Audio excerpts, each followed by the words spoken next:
Welcome everyone to today's webinar. This is Maximize Donor Retention. My name is David Gates and I'm the Director of Online Education here at Grant Station.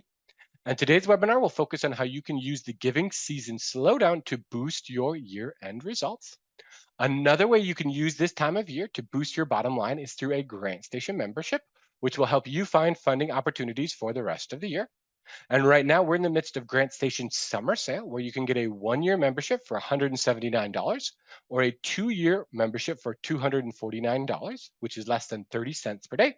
And I'll drop a link for that summer sale in the chat here in a moment. Now, your presenter today is Jena Lynch. Jena is a seasoned professional in the nonprofit sector, working as the Education and Community Engagement Manager at Donorbox. With a focus on education, resources, and fundraising tools, she helps nonprofits make a greater impact in their communities. And she has extensive experience in development, including donor stewardship, volunteer management, peer-to-peer fundraising, and in-kind donations. And today she's going to share her expertise with you and provide you with actionable strategies you can use to nurture relationships with existing donors. So please welcome Jena Lynch. Hey there, and thank you so much for that introduction, David, and for hosting me today.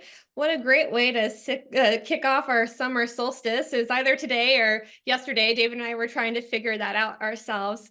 Hey, before we begin, I would love if you all could find a piece of paper and something to write with, or have your notes tab open up on your computer screen, whatever that may be, because we're going to do a little bit of brainstorming today. I want this to be an interactive session.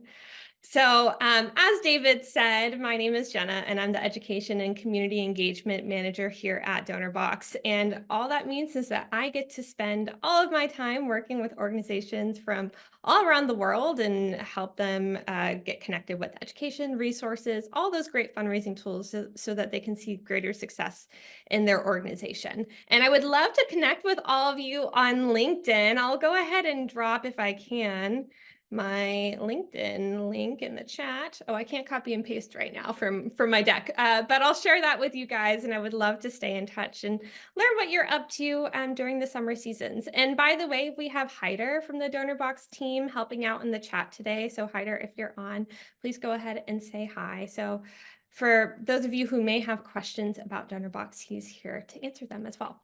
Now, for those of you who may not be familiar with DonorBox, we help fundraisers who lack sufficient time, resources, and technology to achieve growth and sustainability for greater impact. And unlike generic fundraising platforms, DonorBox is a comprehensive suite of tools, services, and resources that really work to empower fundraisers with a custom solution to acquire and retain donors while raising funds online and on location. And so far, I'm really proud to say that we've helped more than 80,000 organizations from across the globe raise over $2 billion in donations. And you can create an account and launch your first campaign for free. Simply visit www.donorbox.org to learn more. All right, so let's go ahead and jump into today's topic. This is an important topic that can really have a significant impact on your organization's success, and that is donor retention. So as we navigate what is probably going to be a little bit of a summer slowdown, it's really important to strategize and make the most out of this period to really set the stage for impressive year-end results. I know that it feels like year-end is still so far away, but it's going to sneak up, and this is the perfect time to start planning for it, right? And hang on to the end, because I have some great real-life examples for you and a free downloadable that has some templates that you can start using today. So let's go ahead and get started with a temperature check. Drop in the chat. Would you rather get new donors or retain the ones you have? Both. Retain, keep, get the new ones, retain, new. All right. We'll give it just a few more seconds. Okay, thank you all. All right, we're getting a mix. Both, of course. Yes, both would be great. I'm seeing a lot of retain, a lot of new. We're all across the board here.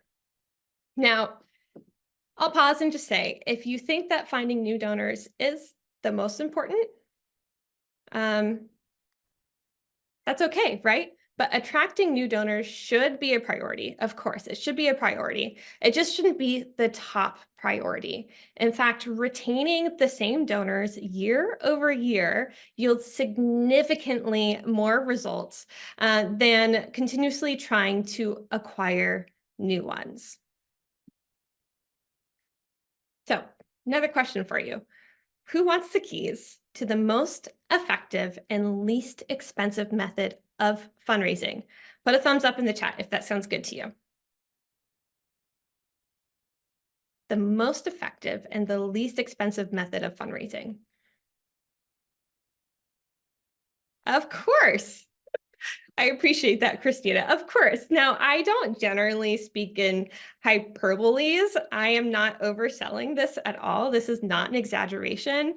And okay, we're seeing more thumbs up. Yeah, of course, right? But this is not an exaggeration, and here's why. Two really big things in the nonprofit sector stand out to all of us here on the DonorBox team right now. So first, both donors and dollars are down for many nonprofits, right? We've been feeling this for a little while. And in fact, Giving USA found that the total amount of charitable giving fell by 3.5%, nearly 3.5%, which is a 10.5% decrease when adjusted for inflation. And then if we zoom in even more, organizations focused on human services saw an 8% decrease when adjusted for inflation, and contributions to organizations focused on the environment, animals dropped by nearly 9%. Educational organizations saw a decrease by nearly 11%, while religious organizations saw a decrease of 2.6%. So what that means is that the competition for support is becoming even more intense. Now, the second trend that I'm seeing is that donors are supporting fewer organizations. A few years ago, a typical donor supported 3 to 5 organizations, but now we're seeing that they're supporting only about 2.5 organizations. So that means that now you're vying for the top 2 that they support. And that is a significant shift. It puts even more pressure on you, the nonprofits, to stand out and maintain a strong relationship with donors. So, what's the big deal about donor retention? That's what we're here to answer today, right? Well, for one thing, it costs money to acquire new donors.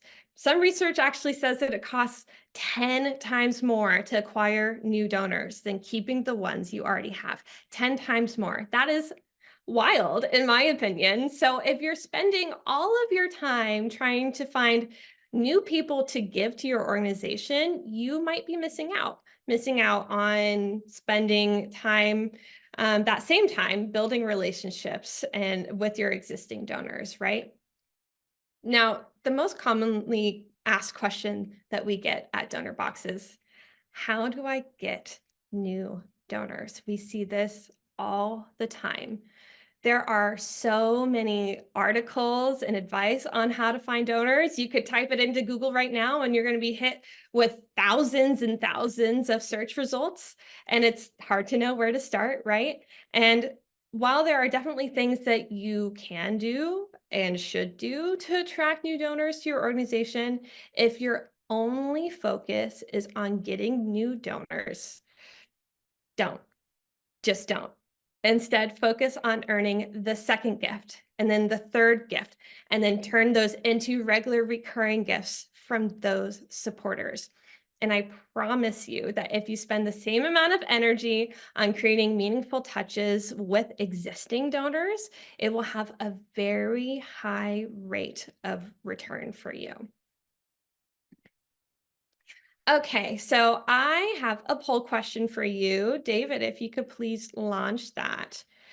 Do your donors give year after year? What would you say? Now, there is no right or wrong answer here, and I promise you this is a judgment-free zone. So I will give you just a second to answer that. All right. almost 90% are saying some do. So that's not bad, right? That's exactly what I expected. 5% saying yes, they all come back. I want to know your secrets here. Some say not really, some say I have no idea, but the majority saying some do. And that's what the research is saying as well. All right, I'm going to go ahead and close this poll. Thank you so much for your responses here. Now, your donor retention rate. Let's see if I can stop sharing. There we go. So your donor retention rate is percentage of all donors who give in 2 consecutive years. So year after year. If there's a gap in between years, it is not considered retention. So here are today's benchmarks for retention in the nonprofit sector. If you are the average nonprofit, you retain only about 18.7% of first-time donors, and anywhere between 40 and 45% of all-time supporters. So a first-time donor is a donor who has never, ever given to your organization before. And those one and done supporters really bring down that average rate quite a bit. So let's face the reality of donor retention for nonprofits with what I hope is a simple analogy. Say you acquired 100 new donors this year. 8 out of 10 will not renew, leaving you with 19 or 20 for the next year. And then next year, 40% of those 20 might choose to support you year over year. And then when you do the math, 40% of those 20 is only leaving you with 8 or so. And 8 out of that original 100 might become regulars in your donor pool by the 3rd year. Ugh, try justifying that to your board, right? Those aren't great numbers. So is that how you want to get where you're going? Put a thumbs up in the chat if that retention rate is okay with you, and put a thumbs down in the chat if that seems like bad news. And I think it's scary that we, as a nonprofit sector, seem to be okay with this 40-ish%. And I did a little bit of digging in the business world or in the retail industry. Those customer retention numbers might mean that you need to close your doors, right? So that research that I found found that retailers strive for a 65% retention rate. And banks start firing management for less than 75% retention. And media and professional services are even higher. They're keeping about 85% of their customers year over year. And then once they're gone, they're pretty much gone forever. And only 4% of lapsed donors give again. And we call those recaptured donors. So why don't we talk about retention more? Why are we always hearing about acquisition? We should be talking about retention more. Ugh, Maureen, I know, right? So we can certainly solve this donor retention problem, though. In fact, we at Donorbox work with some organizations who are seeing 60% donor retention year after year, 70% donor retention year after year. So what are they doing well? Donor stewardship, stewarding their donors.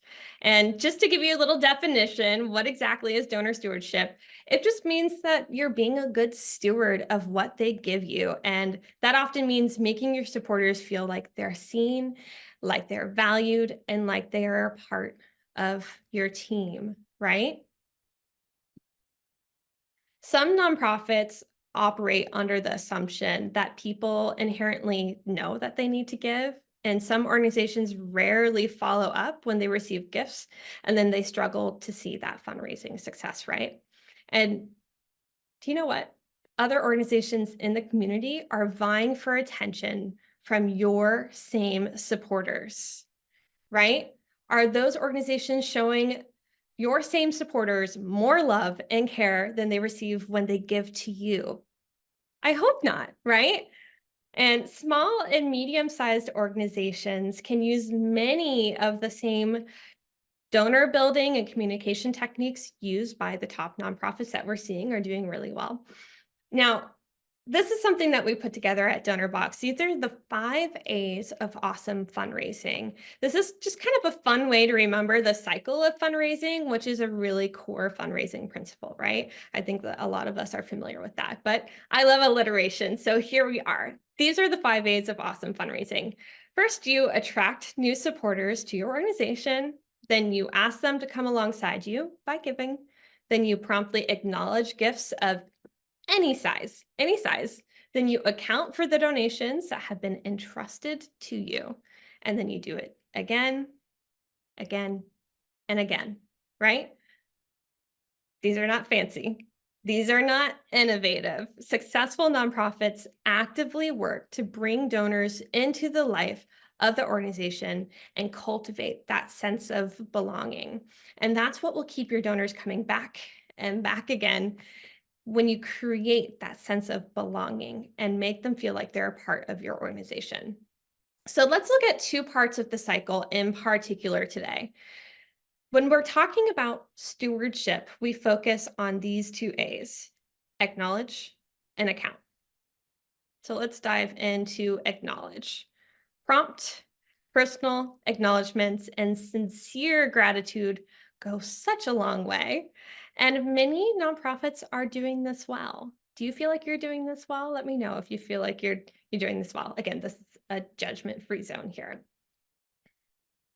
Successful, yes, I love to see it, Nancy.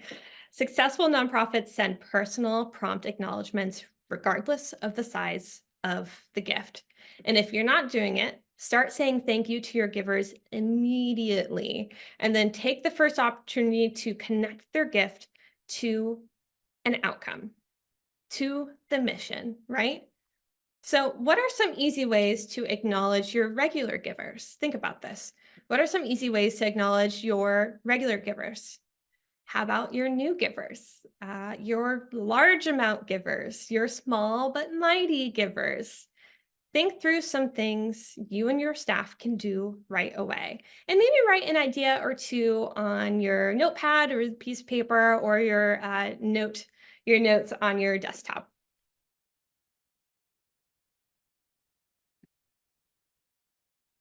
And you want to confidently answer from your supporters, can I trust you with my money? And that's where the next A comes in, and that's account. So you must account for the hard earned money your supporters give to your organization. Reports are a great way to account for the work that happens because people give. Or if you have in-person events, you can share stories of impact there at your events. But you also can send out stories in a brief e-newsletter or a couple times a month and put a story on a postcard in the mail or, oh, for goodness sake, feature stories of impact on your website. You should be doing that, right? Um, Big change happens when organizations focus more on what the result is when you give. What good happens in the world when people support? So when you gave $100, this many gallons of fresh water was delivered to a family in need. When you give $25, you paid for an essential vet visit for one of our foster dogs, connecting that dollar amount to a real tangible impact, right? There are so many ways to build trust and credibility within your organization, and this is one of them.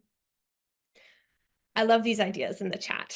Email thank you cards, small gifts, handwritten thank you notes. Yes, these are great. Thanks all. Now, one of our organizations at Donorbox had a recent project that raised money to build a well in a poor community in Africa. And what did they send out when they built the well? When the well was built, what did they send out? They sent out a photo of a happy child drinking clean water. And the joy on their faces was so evident. And that put the donor right there in that moment. They saw that, they gave $50 and the well was built and people were happy.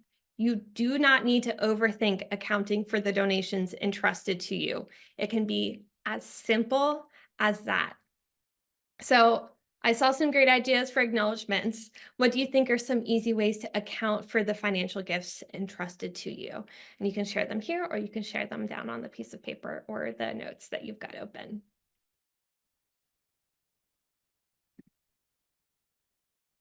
So together, annual report. Yes, Nancy. We're going to talk about that too. Impact statements. Stories accompanied by annual report. Yeah, you guys get it. Perfect. Well, so together and acknowledge and account make up stewardship, right? And good stewardship equals donor retention. So what are some ways you could and should steward your donors? Again, as we go through this session, go ahead and write down on your piece of paper some easy ideas that would bring a big impact. Now, I have a quick story of my own to share. I come from a nonprofit background. I've been a public servant all my life. And several years back, I was working at a small nonprofit organization when we found out that a notable person in our community became a new donor and donated $200. $200 isn't a lot to some. To us, that was a big deal. And we were so overjoyed, but we knew that this moment was just the beginning, right? We had to ensure that this donor would stay with us for the long haul. So what did we do? We instantly followed up with a thank you email with their donation details attached. We included those captivating visuals showcasing the impact of that contribution. And in that receipt email, we made sure that there was an option to be added to our monthly newsletter, which had a dedicated section that acknowledged our new donors, our recurring donors. And then shortly after that, we made a personal phone call to express our gratitude. And we invited this person to follow us on social media and attend community events. And we even sent them down the line a feedback survey to show them that we really valued their opinions and their input. And do you know what happened next? After a few months of nurturing this relationship, yes, it took months. After a few months of nurturing this relationship, we approached them with a proposal to become a recurring donor. And they not only agreed, but they increased their contribution to around, I don't know, it must have been $900 or $1,000 a quarter. So it was definitely a win. And I think that it was time well spent. So I think that the lesson for me there was very crystal clear. When you show gratitude and demonstrate the tangible impact of your donors' gifts, do not stop there. It's all about fostering a meaningful relationship. You need to provide value to your donors and make them feel like a part of that journey and not just a one-time transaction, right?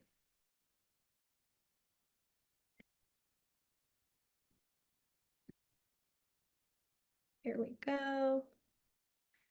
So again, it's all about the relationships. And as you think of how gifts come into your organization and how you respond to the gift and the person who gave it, consider, are you focusing on the transaction or the relationship? Dr. Adrian Sargent conducted a survey about why donors stopped giving, and he found that 18% thought that charity had poor service or communication. 13% never got thanked for donating. 9% had no memory of supporting.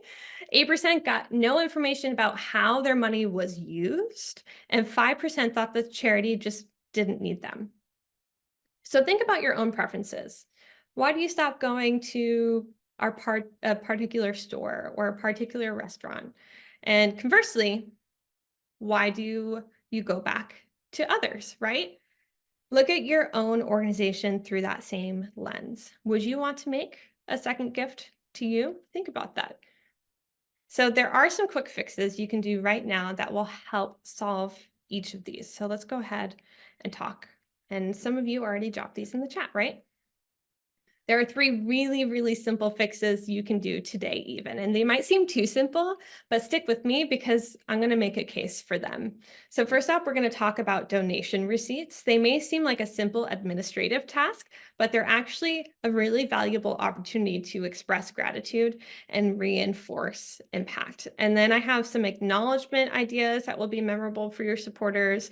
Not only will they remember being thanked, but they'll also remember when you they'll remember you when it's time to give again, right?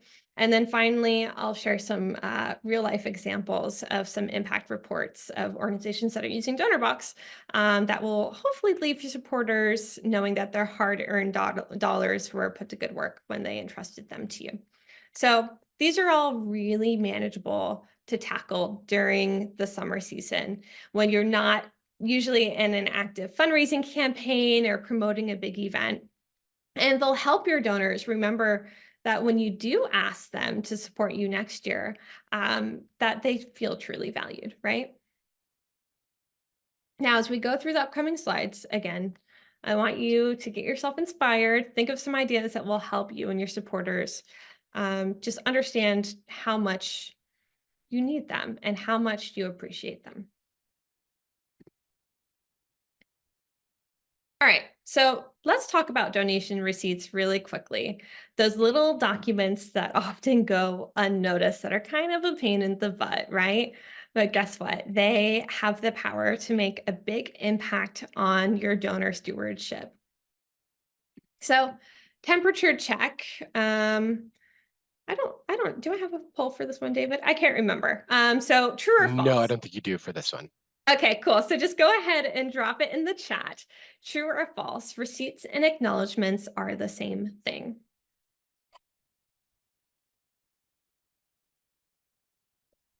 Give it just a couple more seconds here. All right, you guys got it. Yeah, there's no fooling you. It's false. Receipts and acknowledgments are not the same thing. Your donation receipt, the receipt that donors receive immediately after making an online donation, or the year-end receipt that you send in January is very transactional. It's a lot like the receipt that you would receive from the grocery store when you make a purchase, right? It lists the date, the time, the amount. It's just totally transactional. However, let's say your favorite aunt sends you a birthday gift. That would require a different response than a grocery store receipt, right? You'd never say, "Dear Auntie, your gift valued at $49.95 was received on June 14th, 2024. No, you'd instead say something like, "Dear Auntie, you remembered my birthday. You made me feel so special when you sent me that warm, cozy sweater in my favorite color. I put it on immediately, and you really know how to make me feel special," right? So use this analogy to test outgoing stewardship communication from your organization, right? Are you transactional, or are you a little bit warmer, fuzzier, right? And then consider what will happen if I ghost my favorite aunt, right? When she goes out of her way to send something thoughtful to me. What do you think? Well, I think that my aunt might stop sending me gifts, or she might send my sister double. Oh, that would stink. Or her feelings might be hurt, or it could just damage our relationship overall. Same thing for your nonprofit, right? So keep that in mind. And I've got a nice example of a donation receipt for you, and you'll receive this download at the end of the presentation. So hang on tight so you can take a closer look at it from your desk. But just remember, your donation receipt is like a first impression of how you treat your donors, right? It should be instant and it should leave a good impression. So remember that connectedness to stakeholders equals that retention. Your receipt does not need to be ugly. It does not need to be uninspiring just because it's transactional. And the best part is that through DonorBox, it's easier than you think. DonorBox's automated receipt feature makes it really easy to customize your receipts and your acknowledgments with just a few steps. And you can really create something that's very professional and impactful and leave a lasting impression. So if you'd like to learn more about how you can make receipting automated and customized, drop a mention in the chat and Hyder can share a little bit more info about that for you. And Celeste, that is a great question. So I still maintain, even if your receipt is customized, you should still have an acknowledgement attached to it, right? You may have a nice acknowledgement message above with that impact image or impact video, and then you say below are your donation details. That's fine, but you just want to make sure that it's not just that receipt with your branding and a nice impact image. You actually want to connect what they've given to a tangible outcome. Okay, now on to acknowledgments. What is an acknowledgement? We think of the anecdote that I shared about the grocery store, right? The receipt and the warm note to the favorite aunt. And this is the warm note from to the favorite aunt, right? It's gratitude. Your supporters cared enough to give, you care enough to say thanks. So prompt and thoughtful gift acknowledgments are absolutely central to that effective fundraising. An organization that I worked with not too long ago realized that they wanted to inspire giving. They needed to develop a stewardship strategy for their existing givers, and they hadn't been doing a good job communicating with their supporters once they gave.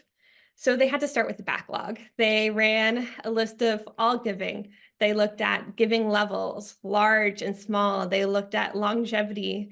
And some donors had been giving for years and years, and they really went unnoticed. And then they also looked at the new givers, and then they split up those lists among a few of their staff team.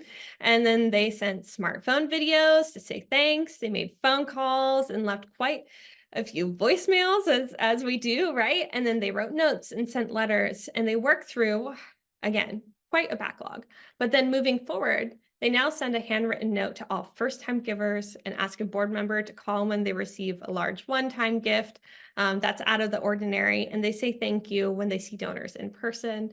And they send a special note of gratitude to givers who give year over year, just saying, we see you. The best prospects for future support are current donors, and thanking them sincerely is the primary form of donor stewardship. Okay, so Penelope Burke and Cygnus Applied Research did extensive donor surveys to determine how communication influences gift renewal. I'm not going to read through all of these, but you can see on the screen, this is what they found. So using these stats here as a checklist, can you spend 30 minutes this week writing down some results you achieved because people gave? And can you carve out some time next week to collect maybe 2 or 3 stories about people or animals that have been helped through your donors' generosity? Now, most often when we're asked to look at an underperforming development program, I find that it usually boils down to inconsistent and poor communication between the nonprofit and its donors. So think about, again, some ways that you can delight your donors. That's what I like to say. Some ways you can delight your donors this summer. So saying thank you out of the blue, not even in a response to a gift, and just sending smartphone videos and pre-printing some postcards with a nice image, whatever that may be, making that phone call. You're planting seeds now, and it's going to pay off later in the year as well.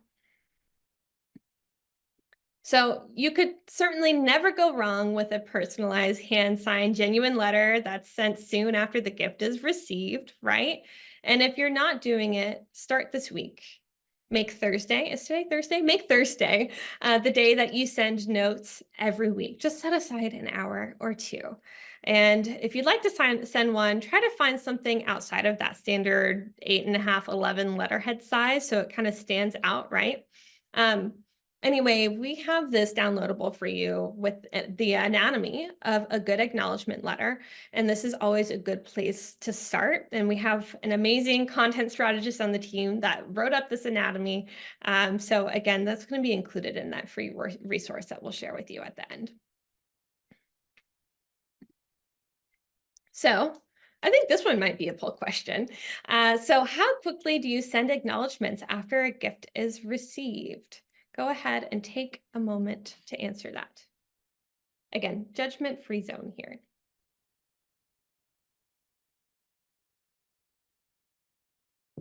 Give you just a couple more seconds. Okay. Most within a week, that's not bad. Several within 24 hours, you're really on top of it. Some folks, when you get around to it, I get how that goes. You're probably a team of 1.5 and wearing 10 different hats. Yeah, okay, cool. Thanks for those responses, everyone. Now, Going back to what I shared earlier, the 2 days of awesome fundraising, acknowledge and account. Well, let's focus on this account part, right? Particularly through impactful reporting. And some of you mentioned this in the chat earlier. Regular reporting your impact is absolutely key to stewarding your donors and accounting for the funds that they've entrusted to your organization. It's all about boosting that retention, but also showing transparency and credibility. So many donors, most donors value that transparency, right? So let's spend just a little bit of time reviewing some impactful reports that communicate and engage and demonstrate that your organization is seeing the impact of those gifts. Okay, one more question for you. We have a bunch. Does your nonprofit have an impact report? Oh, let me get that one launched, and there we go. That should You be. Sorry about that. There we go. love our poll questions today. Hmm. Thank you very much. All right, we'll give that just a few seconds here. Most so far saying we have a full-blown impact report. That's good stuff. Some have a brief summary of impact, not a full report. Planning to write one, not really sure. All right. Across the board with many folks having a full-blown report, so that's great to see. All right, we'll go ahead and end that poll. There are some of the results there, and we'll stop sharing that one. So some people said, what is an impact report? It's simply a communication tool you use to showcase the achievements, the outcomes, and the impact of your organization's work over a specific period, right? So you tell stories of impact. You show the faces of those who were helped. You help your donors feel that they were a part of the process and a part of the team. And you might be wondering, what does an impact report actually look like for your organization? Some send an annual report and call it done, right? Once a year, whenever your fiscal year ends. Some send, other versions of it, but we know that it's more effective to tell stories of impact throughout the entire year, right? But there's no one size fits all approach. Your impact report should really align with your organization's brand, your mission, and the preferences of your donors. So it could be as simple as an email or a postcard a few weeks after a gift is made. It could be emailing to update an event attendee about the good work that's being done since they gave at your gala. So let me show you just a few reports of some DonorBox organizations from a couple years back that I dug up. So this example comes from Space for Giants. And when it comes to formats for annual reports, organizations have a few options to consider, right? You can choose the classic magazine style, beautifully printed and mailed, or go for the digital route with an interactive online version, right? And in this report, what I love is that they highlight the mission-specific data in large text and then share the project details and outcomes. So you could format this to be a really visually appealing PDF for digital distribution. Wow, distribution. That was a tough word for me today as well. So this is one nice report. Now, let's take a look at Think of Us. So this impact report is available on their website. And something that I really loved and I called out at the top is that they acknowledge their supporters at the beginning of the report. They say, thanks to the dedication and generosity of so many, right there at the top. And then they use really great infographics and graphs to break up what I think would otherwise be really dense reading material. And I also appreciate the transparency in the bottom right-hand corner, how they're showing the impact of growth over time, right, through the chart at the lower right. Now this one's very different, but just as impactful, right? Lady Freethinker uses text and images to create a really compelling, simple report. They include a leadership letter restating their mission and their description of their animal welfare projects, and it's short and sweet. They've got those impact images. It doesn't feel lengthy or overwhelming. It's a really simple yet powerful way to show supporters that their contributions are making a difference and that they are a trustworthy organization. Now, There are many ways that you can go about showcasing your impact for your organization. When creating your nonprofit impact report, it's really essential to keep in mind just these few qualities. And I'll just go over these very quickly. Obviously, you want it to be informative. So you want to talk about how those donations were utilized, including the fundraising results and those outcomes. You want to use clear language that's easy to understand and avoiding any industry-specific jargon, right? So, I wouldn't in the tech space say, oh yeah, and our KPIs and our ROIs and you want to use language that everybody can understand. And then usually using those graphs and images to really break up that text. You want to inspire folks, right? Highlight those tangible outcomes. You want to engage with a compelling story or personal anecdotes to connect your readers' hearts to that mission. And of course, you want to be accurate. You want to ensure that the report is accurate and transparent. It doesn't always have to be all butterflies and rainbows. You want to be transparent no matter what. And if there are any errors in data or omissions, you want to clearly acknowledge and rectify those, right? Because that transparency is absolutely essential. So I ask you this, are you intimidated by reporting? Some organizations are really great at reporting and showing that they're accountable for the donations, and it's a part of an annual communication calendar, and they go out the door like clockwork, and others are a little bit more haphazard, right? They don't send anything out at all, or here and there. But you know what? Those that do send out something more consistently and show the impact of the contributions really reap the rewards. So I want to wrap up with these images. Hang in there with me because again, I have some things to go to share with you in a few minutes, but we know that there is a big problem with retaining donors.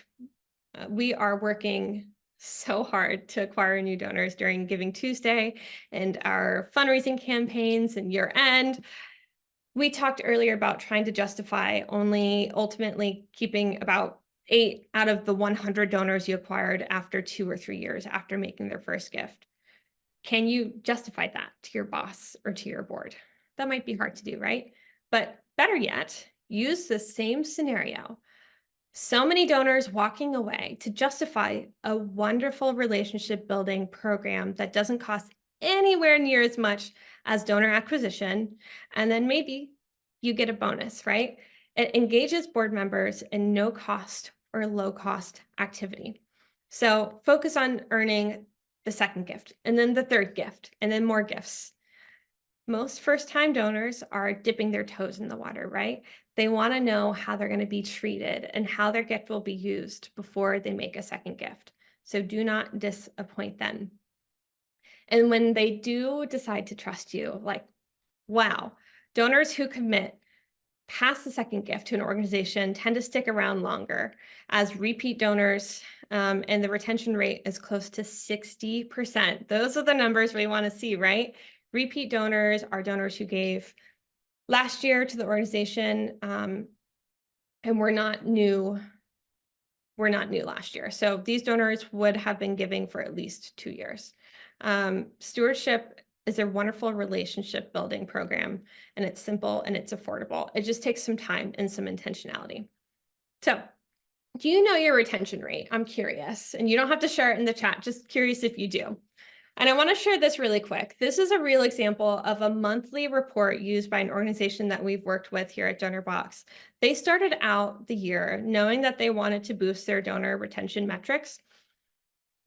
So I encourage you to find your rate, right? Find your retention rate, then stay on top of that rate. The goal of calculating your retention rate is to keep improving it, right? You can't know where it is unless you actively monitor it. So monitor it monthly and watch it grow throughout the year. And I would recommend including it in a monthly report to your board of directors so that they're aware and can help you reach out to donors who haven't given this year. Particularly, this particular report is completed and shared with the board of directors every single month. So as far as donor retention is concerned, this organization was hovering right around that benchmark level of 45% in previous years. And this year's target goal was 10% higher at 55%. And they identified that in the column that's green, and then that circle, right? And then they didn't want to dip down below last year's results of 45%. So that's the one that's highlighted in red. And we know that just 10% more retention can bring up the value of the donor database significantly. So here's how they did the work. In their data, they flagged all their 2023 donors.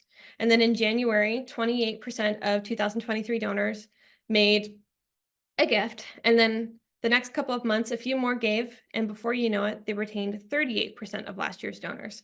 And then at the end of May, you can see that they've retained 41% of last year's donors, and they're well on their way to their goal, right? So this is cut from a bigger tracking spreadsheet that they look at each month, but you can see that this is one of the metrics the board deemed important enough to be weighed in for the executive director bonus at the end of the year. So I thought you'd enjoy seeing this. So I never leave my webinar guests without some practical actions. So here's what I think might make a good summer slump action plan. Take some time to refresh your receipt copy using some of those tips that I shared. And again, I'm going to share a free downloadable with you. Prioritize saying thank you out of the blue, especially to your monthly donors, and keep lines of communication open, and also share those stories of impact and accountability.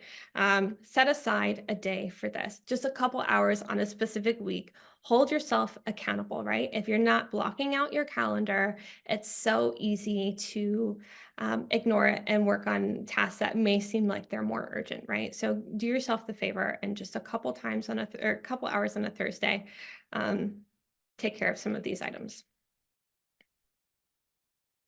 All right, now let's see if I can copy and paste this link. As promised, we have a downloadable gift just for you.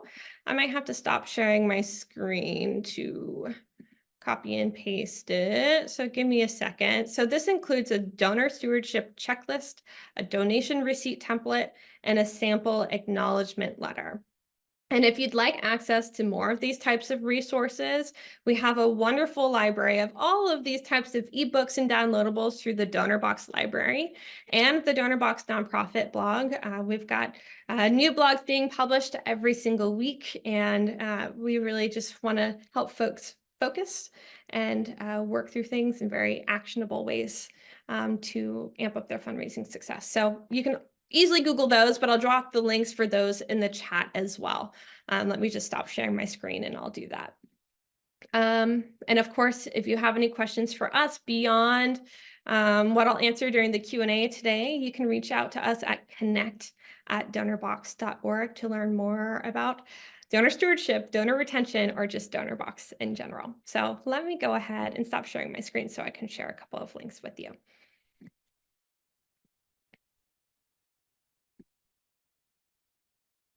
All right. Give me a second here. So here is, about to drop it in the chat, the stewardship checklist. So that's that downloadable that's got all the goods for you, the receipt template and the sample acknowledgement. And then I'll also share with you the links to our DonorBox library and our DonorBox nonprofit blog. All right, there you are. Okay, let's see. Let's see if I can dig up these questions now. Bear with me as I now try to re-find the chat. Okay, a great question I see from Dorn. Could a newsletter be considered an impact report?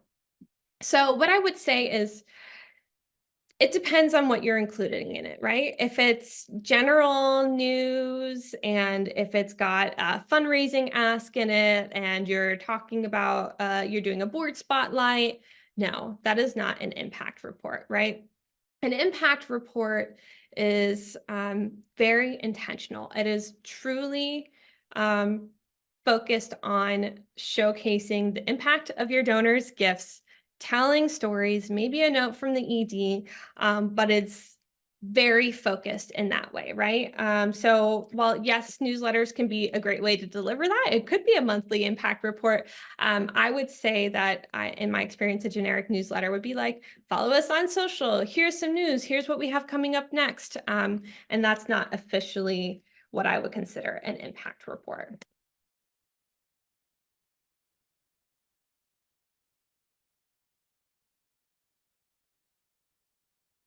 All right, let's see. I know we had some others Yeah, here. I did see one in the chat there, Jenna, from Janine. Uh, Janine said, "What to do in this situation? I send a special letter to a member thanking them for their $100 donation, and then a month or two later, they randomly send a $50 donation. Do I send another thank you letter? And what if what if they send a third donation a few months later? What to do then? Do you always send a thank you?" Yes. So, okay. I'm reading through this question again. I mean, at that point, right? If you're seeing someone make um, a $100 donation, you've sent them a thank you. That's great. I hope it was very prompt. And then they send another one, call them. Do you have their phone number? Call them. Do you have their address? Mail them something special. Clearly, they've got a special interest in your organization. Yes, you should always acknowledge it. Always acknowledge it, but don't send them the same template thank you that they got for the first $100 donation. And again, for the third few months later, guess what? At that point, nurture them as much as you can. Nurture them as much as you can, because if they're already donating at that cadence, I bet you can turn them into a recurring donor and really get some buy-in from them. So the answer is yes. Always acknowledge, but don't send the same type of thank you every time. Okay, what do you mean by mail something special to them? Well, it could be just a thank you postcard. It could be a branded item that you have with a handwritten note. It's really what you would find meaningful, right? Just something that makes you feel like you're being thought of. I've had organizations mail me, yeah, again, as simple as a magnet that just had something like a fun, uplifting saying on it and a little note saying, hey, thanks for your gift, right? Um, Depending on what that is. I personally love a phone call or just the iPhone video. I've had executive directors completely by surprise. I've sent, I don't know, $20, right? They'd send me an iPhone video just saying, hey, Jenna, thank you so much. That was so nice of you to give. And boy, that made me feel so connected to them. So whatever way you can acknowledge them, if they're giving multiple times, yes, yes, yes. Okay, for my monthly donors, is it too much to send something every month? What's the balance between the financial and donor stewardship? So for your monthly donors, I'm assuming that they've signed up for either a monthly giving program, Celeste, correct me if I'm wrong, or if they've just signed up through your donation form for a weekly or monthly recurring donation. What I'd say, and I'll kind of talk to both of these areas. You should check in with your recurring givers and maybe give them special perks. So while no, you don't need to for folks who are enrolled in your recurring giving program, call them every single month and say, hey, thanks again for not canceling your $20 payment this month. You might want to say, hey, as a recurring giver, I would love to take you out for coffee every once in a while, or I would love to hear from you. Would you give some feedback? Maybe they get a special discount to donor events, or they get to attend all of your donor appreciation events for free. If it's a member, like a membership program, and they signed up for $1,000 for the year and they're paying it on a monthly cadence, usually memberships come with certain perks for every tier, right? So maybe at $100 a year, you get a cool piece of swag and a discount on something, or an event, or $1,000 a year, you get a whole bunch of different benefits. So it depends on how that's structured, but same thing, you don't want to acknowledge them the same way, and you don't necessarily have to do it every month, but how you do that too is by making sure that you're keeping regular communications. You segment them so you're not talking to all of your donors, because if you're talking to everybody, you're talking to no one. So segment your recurring donors into a special email list, and talk to them about the impact of their recurring gifts. Celeste, you're using DonorBox currently. I love to hear that. So you're a food pantry, hard to do events. We gave one donor a pen and they were upset. We spent money on a pen, trying to find balance, right? And yes, it can be tricky and it can take some time to do. I think that for me, words of affirmation, those words of appreciation are much more valuable than sending physical items, right? So make notes of that in your donor management through Donorbox and add that information in their profile saying, hey, this person would prefer to be called. It takes some time to build, right? But I think regular communications is probably the most valuable thing. Visit GrantStation to see our latest online education offerings in the form of live webinars, interactive workshops, and on-demand learning. GrantStation.com, your fast track to funding and online education.